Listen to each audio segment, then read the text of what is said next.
Hey there everybody, I'm stuck in the past, and today's video might be a little boring, but it's all necessary to the, processes of growing crops and getting fields ready for the springtime when you want to go put seed in. So today what we're going to do is pull soil samples. I've never really gone over this in videos because it's kind of boring, but since we're kind of going to be in it from start to finish for the row crop thing I'm trying to do here, I want you guys along for all of it, and that way you kind of know what goes into it. So let's get started.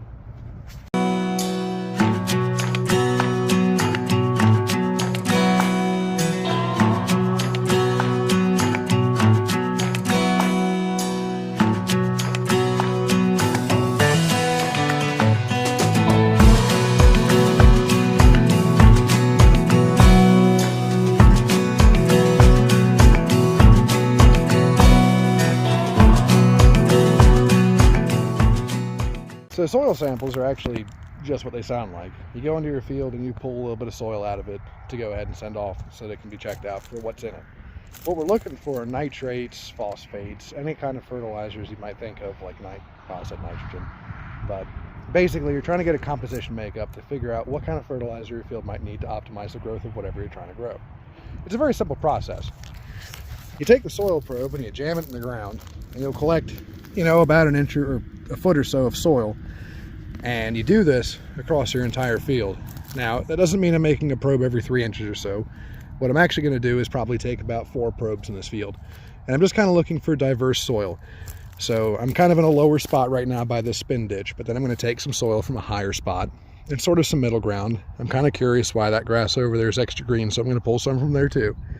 And I'm going to mix it in this bucket here. Once all that soil is mixed up in the bucket, it goes in a bag. And then you send the bag off to your grow production service, and they analyze it, and they can give you a good idea of what you need to do to your soil to make it grow.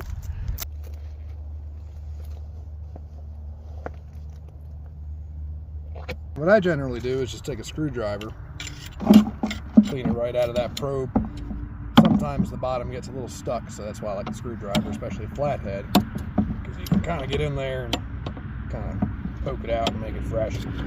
Because it's kind of a pain in the butt to get a proper probe if you don't already have a clean probe.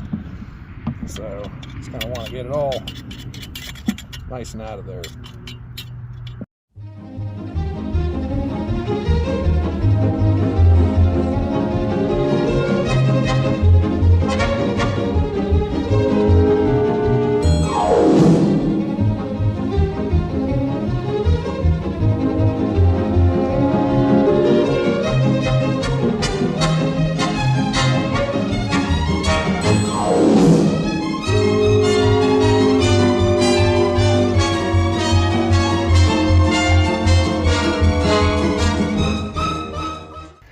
And just like that, you got enough soil to put in your sample bag. The only problem is, it looks a little like this, which, with a little bit of imagination, you might consider it looking a little different than soil. But anyway, what needs to happen now is I just have to kind of mix it up. So I'm going to do some stuff, and it'll be mixed. I think that's about as good as it's going to get. Unfortunately, the soil is a little bit soft, or rather wet. So as long as it's kind of mixed all together so you get a relatively diverse sample, that's all that really matters.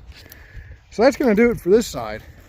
I've got another section to do back there, but it's the same process. Either way, the whole point is just to make sure you can get the soil ready so you get the best possible growing conditions you can for the beans. The next step is going to be some tillage, and I'm still waiting for it to dry out. As you can see, there's a bit of a water spot out there, and the spin ditch is kind of full still. We just went through a heck of a rain spell. It seemed to last what felt like forever. I almost considered building an ark, but it finally stopped. But either way, it's still just a bit wet out to do any kind of soil turning. But that is the next step. So I guess if anything, we'll see what I get into before then. If nothing, I'll see you on the tillage. So you guys take it easy. Thanks for watching the short one with me. I'll see you.